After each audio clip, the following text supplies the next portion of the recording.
Qissa Khwani Bazar massacre. Qissa Khwani Bazar massacre. This happened in Peshawar. It was undivided India. Peshawar was part of India. We had this great nation which had such a vast geographical spread. It was during the Salt Satyagraha that our father of a nation, when he was struggling really hard during the Salt Satyagraha, and a lot of assault had happened, and he was arrested. This huge gathering of people had come to this ground in Peshawar, and the British troop really shook seeing this such a massive gathering. They were warned, they were asked to disperse, but these Pathans in the Qissa Khwani Bazar ground never moved from there. There was this famous Royal Grahawali Rifle Regiment was called. All the British troop, of course, they were all Indians who were who were employed by the Britishers to hold these rifle against this massive gathering. It will shake your soul as an Indian when you see this picture where the British troop are holding the rifle, and it's such a massive gathering in the front.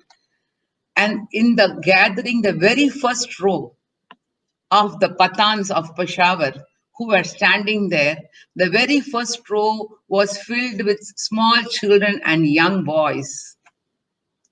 The British troop warned them, see, we are going to start firing. You better move these children away. We don't want children and these young boys to lay their lives. We don't want to kill them.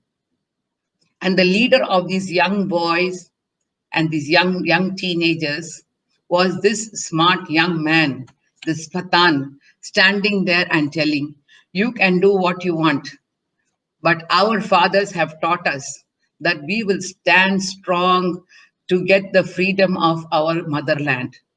This young man was standing there as the leader of all these boys. They asked them, are you not going to retaliate? This young man said, no. We have learned from Mahatma Gandhi that we retaliate bullets with ahimsa. You can use violence, but Mahatma has told us, and we have pledged to the Mahatma, that we will never use violence. We will take the path of ahimsa. We will stand here. You can do whatever you want. The Britishers were really shaken up seeing this strong spirit of these Pathans in Peshawar. Message was given to the higher ups, and they said, start firing. To their disappointment, these Royal Garhwali Rifles Regiment, the troops which are holding the rifles, they put it down and said, we are not having the strength to kill these people.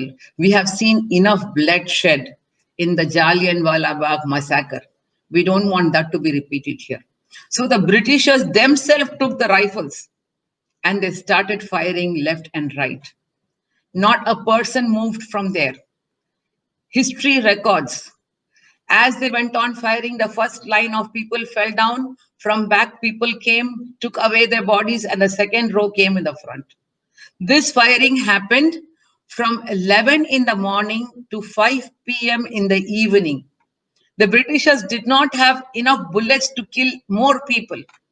History records, more than 300 people were killed, all Pathans, young and old.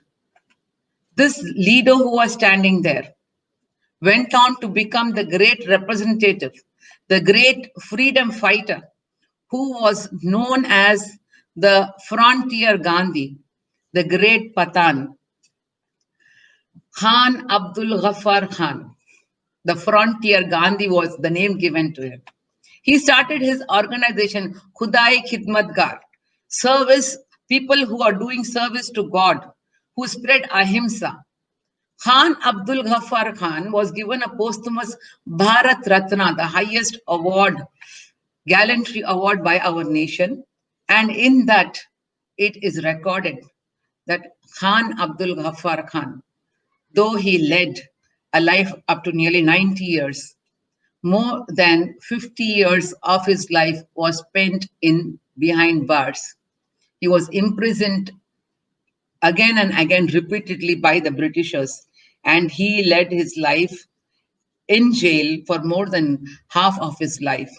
And the Bharat Ratna award given to him, it was a true recognition.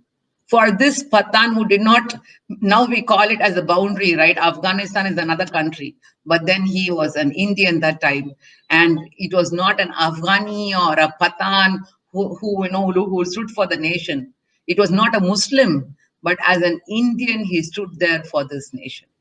That is a sacrifice and the history this nation has very proudly called up to the world, that we are the people of ahimsa.